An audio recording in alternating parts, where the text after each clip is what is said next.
iscriviti al canale e clicca sulla campanella per non perderti nessun video.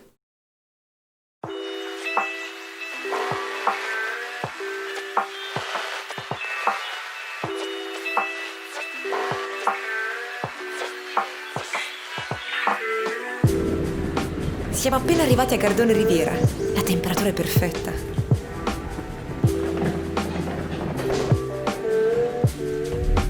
Ed ecco la nostra stanza. Sembrerebbe un 3 stelle qualunque. E invece, guardate un po' qui, che cosa abbiamo fuori dalla finestra. Gardone Riviera è una delle località turistiche più importanti sul Garda. Le acque sono pulitissime e ospitano una grandissima varietà di animali, soprattutto volatili.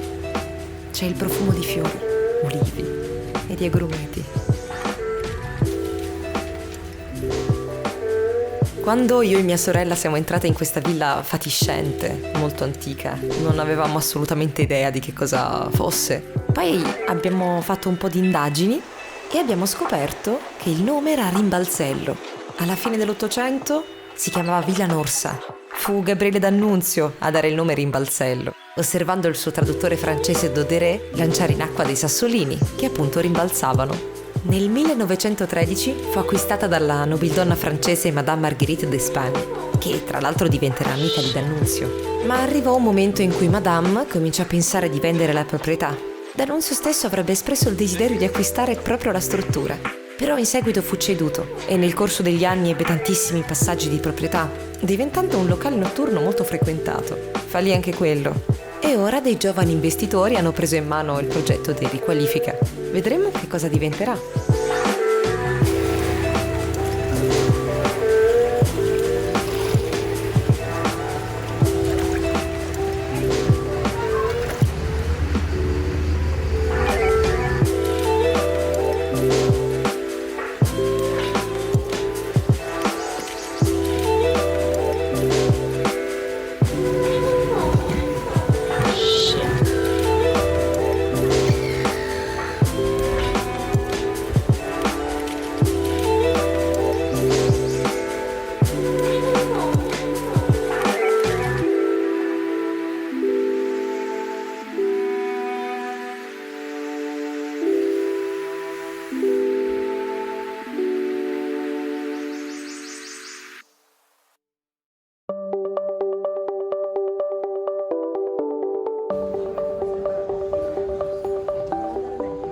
Una delle cose che adoro durante i miei viaggi è fare la colazione in hotel. Questa volta ci siamo superati. Vista lago e freschetto mattutino che fa aumentare l'appetito.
Limone è un borgo affascinante, ricco di tantissimi colori.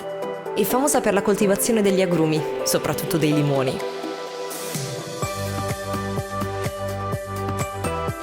Nonostante sia diffusa la convinzione che il suo nome derivi proprio dalla tradizione di coltivare i limoni, si pensa invece che l'origine del nome provenga dal latino limen, confine. È bellissima la limonaia del castello, da poco ristrutturata e si può visitare a pagamento, costa pochi euro a persona. Risale ai primi del Settecento, ha una superficie totale di circa 1600 metri quadri.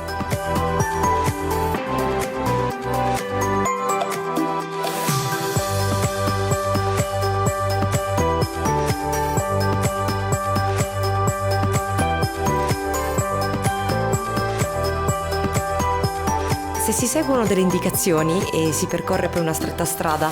Si giunge alla chiesa di San Rocco. La vista da lì è magnifica. Limone è un borgo tutto da scoprire nei minimi dettagli. Per le finestrelle, le scalette, i balconi fioriti, i negozi, i portici, i vigneti.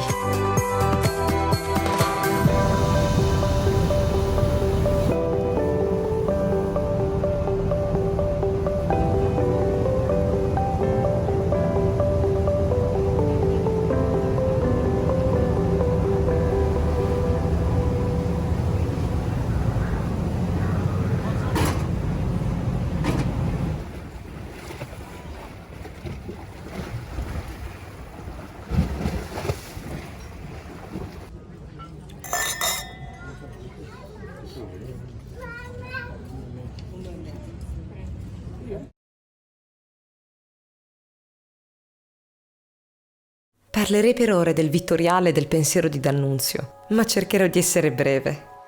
Il Vittoriale degli Italiani è un immenso complesso di edifici, vie, giardini, corsi d'acqua. È retto tra il 1921 e il 1938 da Gabriele D'Annunzio, su progetto dell'architetto Giancarlo Maroni. L'ingresso a doppio arco ci accoglie e subito sulla destra si scorge il grandissimo anfiteatro che si affaccia sul lago. In una delle sue innumerevoli stanze, dedicata alla scrittura e negli ultimi tempi ai pasti frugali, sulla scrivania ancora sono presenti i suoi occhiali da vista. È una lente rotta. La casa di D'Annunzio, poco più avanti, fu espropriata ad un tedesco e non volle conservare nulla di ciò che vi era all'interno. Doveva essere tutto legato al suo gusto. Per il poeta era la prioria, era un luogo sacro e come tale doveva essere rispettato da tutti.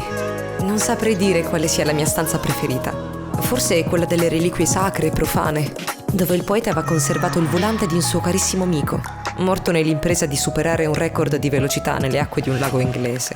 Rappresenta la religione del rischio, il tentativo dell'uomo di superare i vincoli imposti dalla natura. O forse la sala da pranzo, con a capotavola la riproduzione di una sua tartaruga, morta per indigestione di tuberose. Era un monito contro l'ingordigia. Forse ancora è la veranda. Mi infonde un grande senso di pace. Unico punto della casa insieme alle officine ad avere un po' di luce. Lui chiamava l'oscurità, soprattutto dopo l'incidente in aereo che gli costò un occhio. Tante sono le decorazioni nelle sale. Frutta di vetro colorato, piatti di un oriente mai visto e sempre desiderato, pettini e oggetti da bagno, ninnoli che non li servivano ma sentiva l'esigenza di avere. Non saprei decidere, ma indubbiamente amo lo scrittoio del monco, adibito alla corrispondenza. Non volendo o potendo rispondere a tutti coloro che gli scrivevano, affermò di essere monco di tempo e di voglia.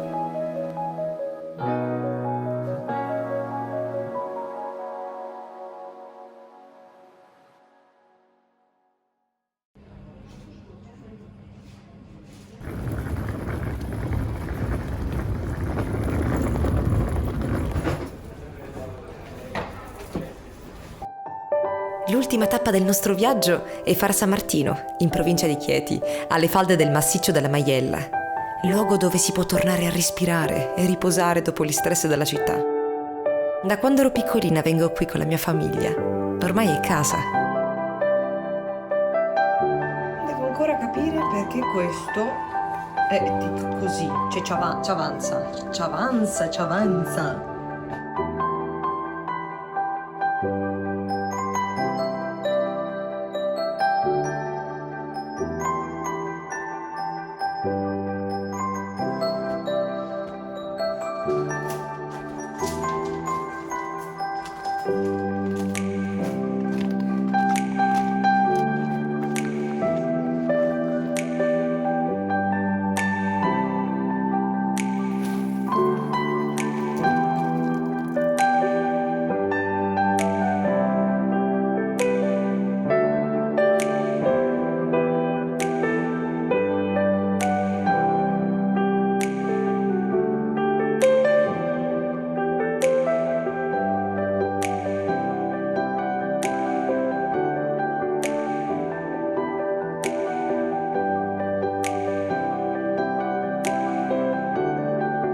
Spero ti sia piaciuto il video. Iscriviti se ti va al mio canale e clicca sulla campanella per rimanere aggiornato sui prossimi contenuti. Quale vorreste che fosse la mia prossima meta? Fatemelo sapere nei commenti.